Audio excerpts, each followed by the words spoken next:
are more into reasoning and data visualization, so we have here today for visualizing large volumes of complexly connected data.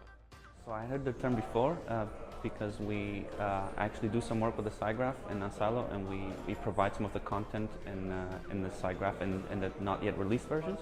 We had a brainstorm last week and early this week where we looked at what it is that we could maybe do and that we would also think is interesting, and how we could maybe use this opportunity to learn something that we can maybe use in our product. So we came with our own idea, and we're working on it now, and we're quite excited to see if we manage to make anything interesting by the deadline.